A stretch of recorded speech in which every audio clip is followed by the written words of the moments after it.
I remember in the very early days of COVID, I was looking for the bright side of the whole situation. And one thing I landed on was that surely brunch is going to be fucking over.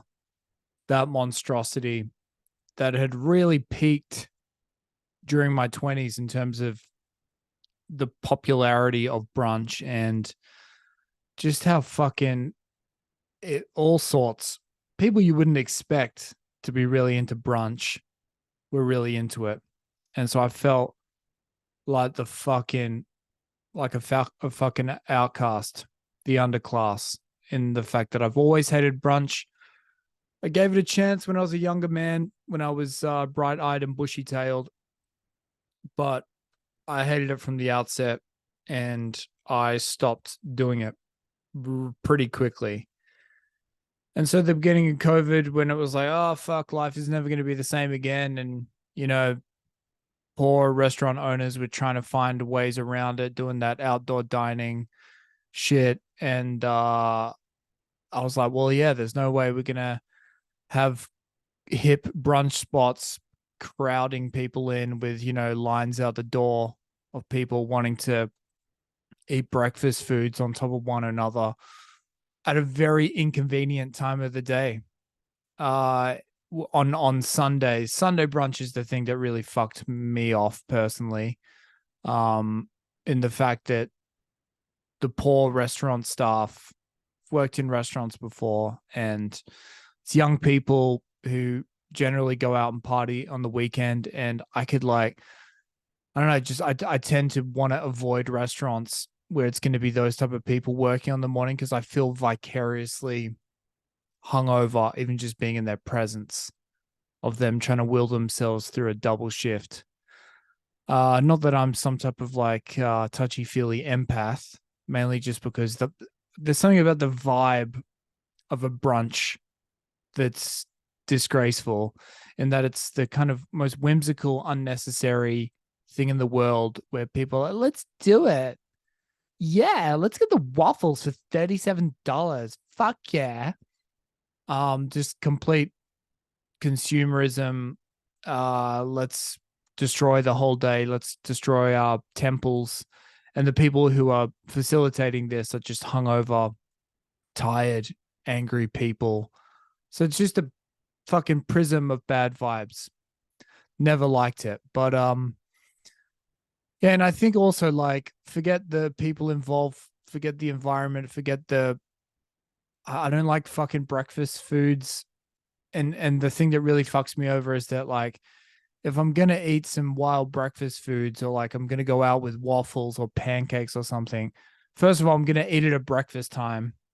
I generally find that with breakfast foods, if you're cooking yourself an omelet or a pancake or something, you like how you do it. So it's better if you do it yourself. And if you do it early in the day at fucking breakfast time, you got the opportunity to fucking purge that shit out. You can have a coffee and like go for a walk or something. But brunch, it's like late in the day, and just fucking it's riling me up even talking about it.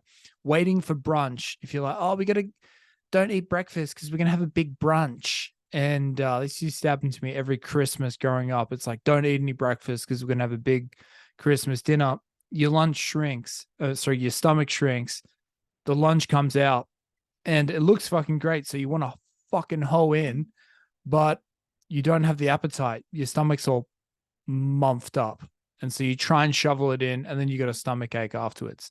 So similar thing with brunch. You don't eat in the morning. You go to fucking brunch, and you stuff your face, and or it always starts later than you expect it. Let's get there at 11:30, and there's a line out the door, so it takes you an hour to get in, and then once you're in, you blah blah blah.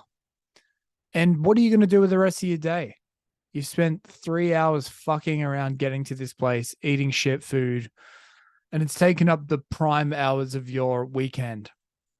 So if you're a moron, somehow the pandemic wasn't strong enough to eliminate the lowest hanging fruit: swimming in public pools, brunch, fucking, I don't know, saunas, all this stuff where it's like, yeah, if there's this airborne thing going around, all this shit is going to be screwed. But no, they've all survived. And if you're still doing it, I don't know what to say to you. I feel like, you're gonna come at me and be like, yeah, Tommy, we know you like a drink. What about bottomless brunch? Well, I'll grant that that is slightly better. I would need to kind of medicate myself to get through a brunch experience. First of all, I don't think I've only done like a couple bottomless brunches, and they water down the drinks. So if you desperately trying to get drunk, it's going to be impossible. Um, but let's assuming, of course, some people do get fucking blotto drunk, or they like the bottomless brunch because it's such an inconvenient time of the day. They have like 6 or 7 drinks at the bottomless brunch, and then they like, they're tipsy enough to want to go get a drink somewhere else, and then so basically their piss up starts at like 1 p.m., which turns people into fucking monsters. I told this story ages ago.